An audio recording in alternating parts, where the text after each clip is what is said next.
Several days in the news, we learned about a female reporter who was accosted by 4 men who hurled sexually abusive language at her.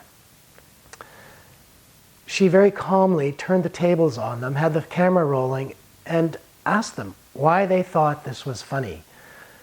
Gave them an opportunity to maybe apologize, have second thoughts about it. They didn't.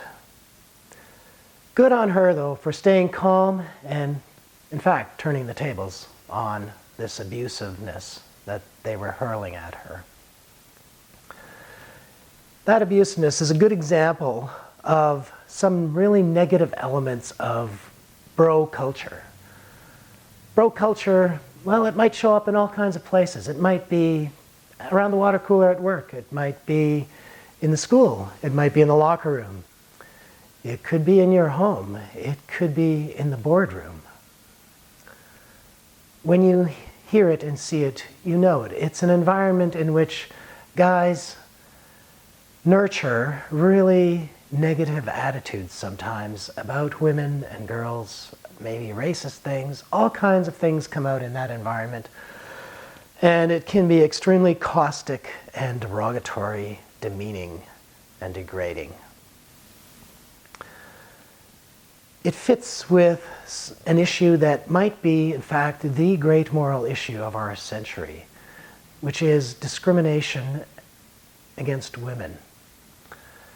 Women are treated very horrifically in the world today. In North America and Europe, for example, 45% of women experience some form of violence, including sexual violence against them. In many parts of the world, it's as high as 70% of women experiencing violence and sexual violence. There are between 800,000 and 4 million women each year who are trafficked into conditions of slavery and abuse and violence, including large numbers who are forced into prostitution. It's girls and women. And in the world today, there are some between 113 million and 200 million, depending on the studies that have been done, women and girls missing. They have been genetically selected before birth or gender selected before birth. They have been murdered.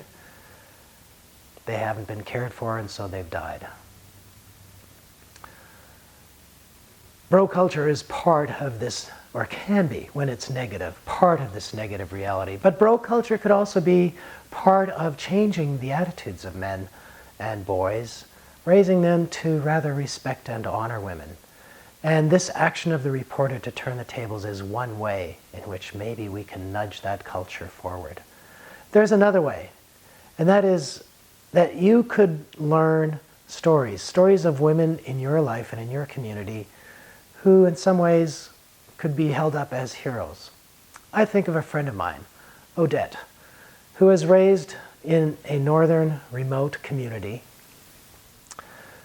When she was 11 years old, she was brutally raped. And on going to her mother for help and counsel and comfort and direction, she was told by her mother, "Oh, Odette, get over it. It happens to all of us. We're okay." Well, it wasn't okay. And Odette did not think it was okay. She looked around and she saw all the abuse of substances. She saw the high rate of suicide and determined it's not okay. And later in her life, when her partner, her husband, turned out to be abusive, she one day decided enough is enough. Her children were not going to grow up with this example of abuse, of a woman being submissive and subjected to abuse. So she kicked him out of the house.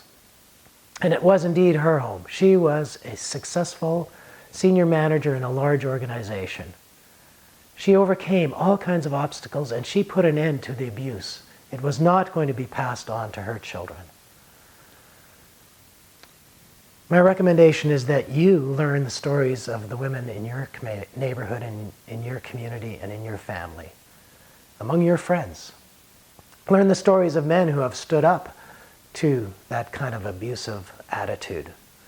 And start telling them. When you hear negative talk, intervene. Don't let it go. be the change, nudge bro culture towards something that will change this reality and bring equity for women in the world.